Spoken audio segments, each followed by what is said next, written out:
Midday Ohio joins us now, also in the aviation sector. Thank you for coming on this morning. Thank you. Well, when this kind of things happen, all sorts of theories, shades of opinion, always expectedly make the rounds.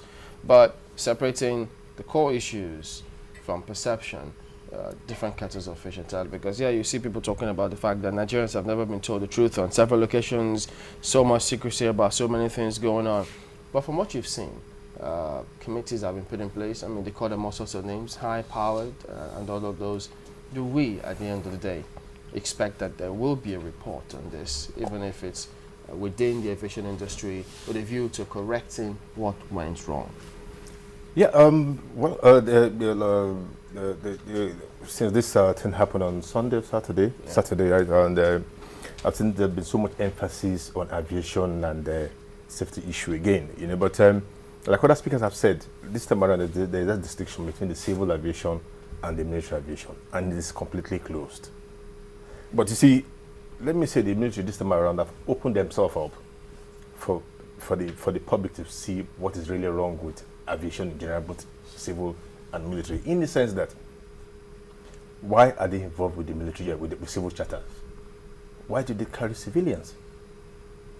That's the military. The military, why did they use the aircraft to do civil charter? I've written something on this issue about 2-3 years ago, and I was expecting that something would have been done, because you see, they partake in the civil charter, compete with the other private carriers, and look at now, it has happened now, and that's why the governors are saying they would have to go to say they are sending a consultant to join the team. If there was no civilian on board that aircraft, would the governor? Why would you classify this as a civilian charter? Because if the former NSA was the one who was in, what if he just persuaded? The former NSA is no more in the military. There's now a private individual is heading the Bayelsa Flood Committee, and they wait for the burial of a senior government official. Well, not a military reconnaissance job they went for. Would we consider him a civilian? Yes, he's a civilian right now. Are you talking about the late General Azazi? Yeah. It's a civilian right now. No, but is it the same circumstance of what you say that you've written about, where they use military aircraft or helicopters for civilian charter? Is this the same scenario? Well, that's the way I would see it right now, because what was the aircraft doing in Bayelsa? Let's take it from there. What was the aircraft doing in Bayelsa? Or was it naval helicopter doing in Bayelsa? What was this scenario, the one you talked about, that they use military or helicopters? You see, for civilian charter? it's like a norm here, which is an aberration to in some other societies, where you see some of the politicians, some of the governors, if they want to travel, private travel within, they would have to go and talk to the one arm of the military to get the aircraft and move. And that's okay. Now, even when you do this flight, because it's a military aircraft, they are not subject to any of the civil rules, inspection, Did they flout auditing. any of them? What you don't get yourself involved in, how would you know? No, from what you've seen. No, because I wouldn't say that. You see, but now, and they don't pay the requisite taxes, which is needed to keep the industry alive. Because when you operate such high-powered and classic operations, you're supposed to pay more money even than the normal ticket fare. Because you just raised a very and now, if these taxes are not coming to the headspace that is being stretched to provide the services, you cannot act them because it's military. But why? But at times, you see, like I said, some of the high-profile professionals and politicians and top officials take these military flights and as charter, and I'm sure revenue is being paid. But no taxes coming to the government. Well, anyway, we don't understand what you mean by revenue. Are you talking about, in commercial purposes? Is that what exactly. it is? Exactly. When you said exactly. you wrote something concerning this, yes. Is it that you found out that something like that operated within the military? You see, it's something, like I said before, it's something that is done. That the politicians, non-politicians, find a way of getting some of the military aircraft to take them to destinations within. And we say, now if civilians get on board this aircraft, they must have done that at revenue. That's an assumption. That's not something you know for certain. You're assuming. You're assuming that if civilians are on the aircraft, for the governors, payment has been made. Well, this is. Because I think. I mean, what someone has to really investigate, because if payment is made, who takes the money? The military high command or the man in charge of that particular, should I say, military operation where that aircraft is located?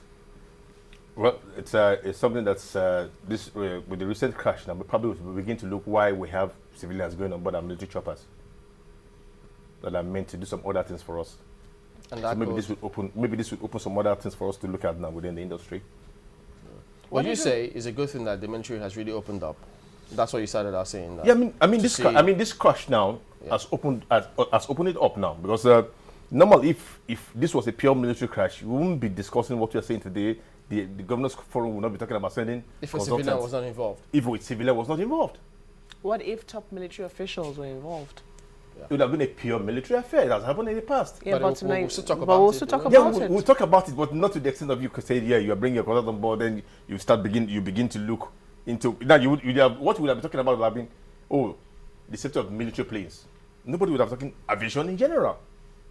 It's because some high-profile people outside the military are involved. That's why we are looking at aviation in general now. No, but it's his role. Nobody's streamlining it down So to the military we itself. will not exactly agree with you, because I mean we've had a civilian crash, a civilian plane crash this year, Yeah. and then now we're having, this is the second helicopter that we remember crashing this year. This is Okay.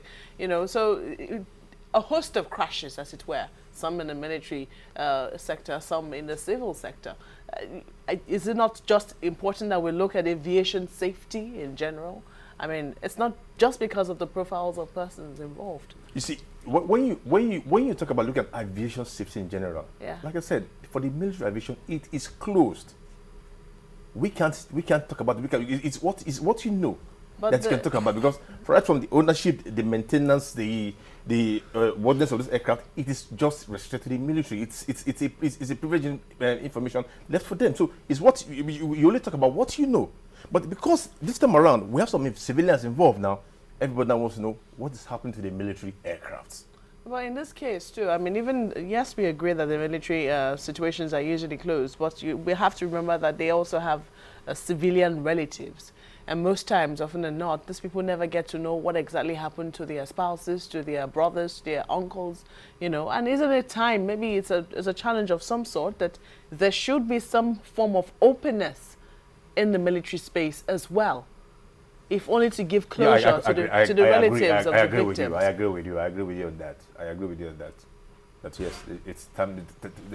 Maybe the time has now come for us to ask the military to open some information about the aviation sector in the industry. Yeah, but what precedents can we cite if we're to ask for that? I mean, you're in that sector. That's very difficult for me to give a precedent. Because almost all military arms world over keep their clues, keep their information related to their aviation safe. Well, then, what about rescue operation?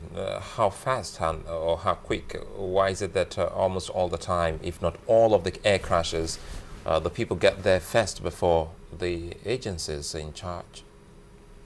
Is that the locals or get in there before any of those?